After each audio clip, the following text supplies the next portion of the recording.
ఈ పుస్తకాలను కొనుక్కొని చదవాలనుకునేవారు సత్యవాణి పబ్లికేషన్స్ 9652488668 పై సంప్రదించగలరు. మధుబాబు గారి అద్భుత జానపద సృష్టి మరకత మంజూష 37వ భాగం. తొర్ర మొదటిలో నుంచి ఎగిరి అతని ఎదుట నేలమీదికి దిగింది. అది తన ఎడమరెక్కను జాచి అతనికి చూపించింది. ఎర్రటి వ్రణం ఒకటి ఆ రెక్కను అతలాకుతలం చేస్తూ కనిపించింది అతనికి. ఆకాశంలోకి ఎగిరి రెక్కను వెడల్పుగా జాచినప్పుడు మాత్రమే ఈ గాయం నన్ను బాధించకుండా ఉంటుంది. రెక్కను ముడిచి కునుకు తీసేటప్పుడు మాత్రం విపరీతమైన నొప్పిని కలిగిస్తుంది. కంటి నిండా నిద్రపోయి ఎంతకాలమైందో గుర్తులేదు. ఎప్పుడో ఇది నా ప్రాణాల్ని బలి తీసుకుంటుంది. గాయం వైపు చూసుకుంటూ బాధగా చెప్పింది గ్రద్ద. పొడవాటి సంకెళ్లున్నాయి ఆనందుడి 2 చేతులకు. పాదాలు రెంటినీ కలుపుతూ ఇంకో లావుపాటి ఇనుప గొలుసు తగిలించబడి ఉంది. అటూ ఇటూ కదలటానికి పరిగెత్తటానికి పెద్ద ఇబ్బంది లేకపోయినా అతను ఒక బంధితుడని, కారాగారం నుంచి పారిపోయి వస్తున్న మనిషని అందరికీ ఎత్తి చూపించే బంధనాలు అవి.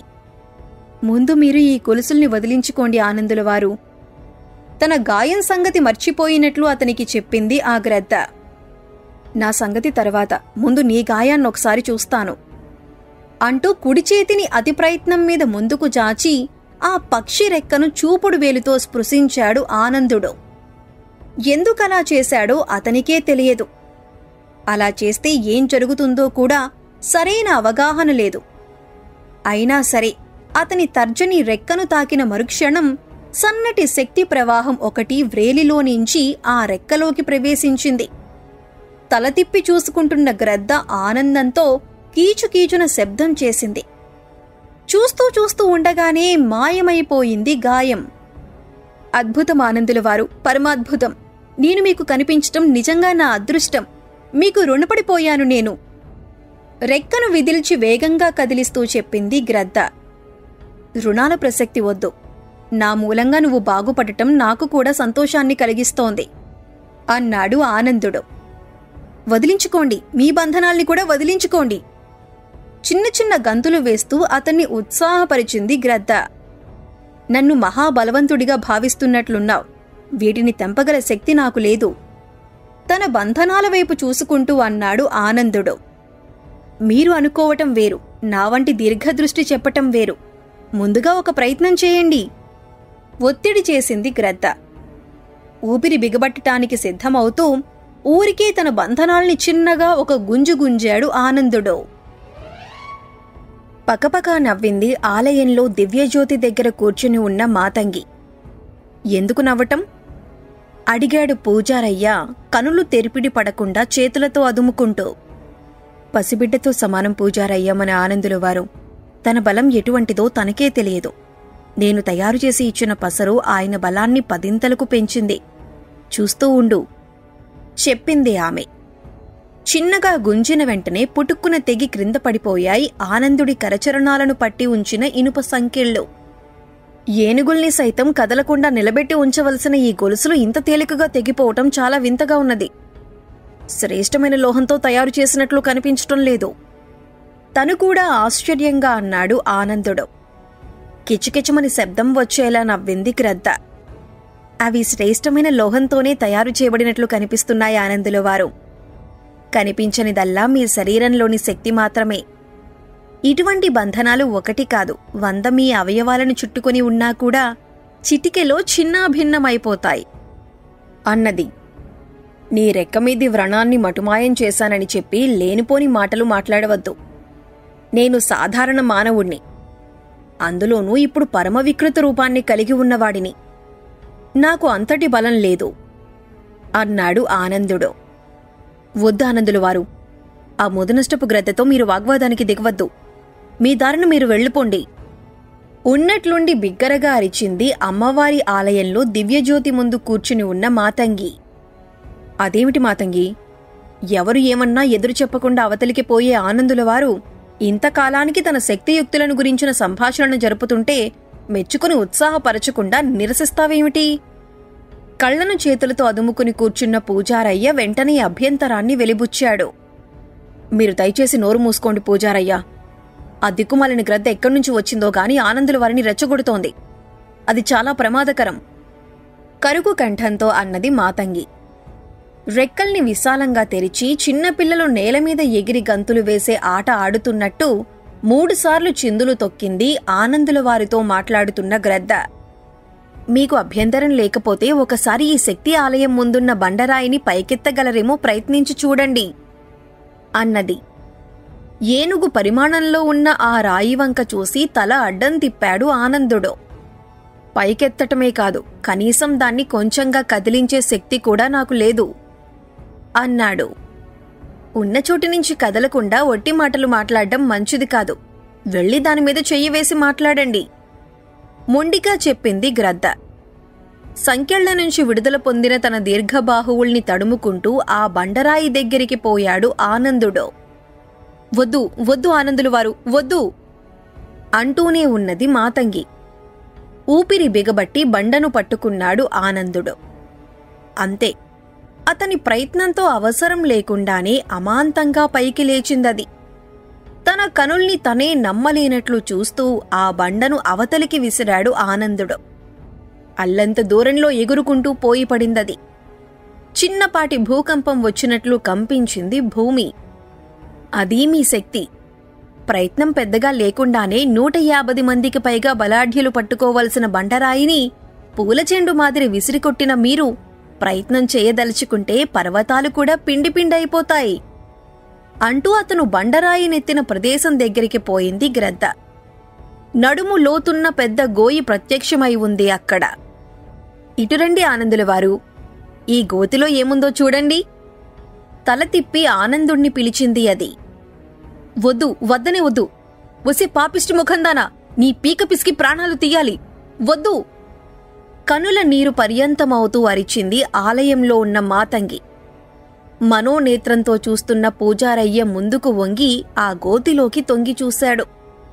తళతళ మెరిసిపోతున్న విలువైన రంగురాళ్లు పొదిగి ఉన్న ఒక చిన్న మందసం ఆ గోతిలో కనిపించింది అతనికి. అదేమిటి మాతంగి? ఆశ్చర్యంగా అడిగాడు. అయ్యో, ఏది జరగకూడదని ఇంతగా తప్పించిపోతున్నానో అది జరగనే జరిగిపోతున్నది పూజారయ్య. మహిమ కలిగిన పాదరక్షలు భద్రపరచబడి ఉన్నాయి అందులో. అవి ధరిస్తే ఎక్కడికైనా సరే వాయువేగం మహావేగాలతో వెళ్లిపోవచ్చు అన్నది మాతంగి.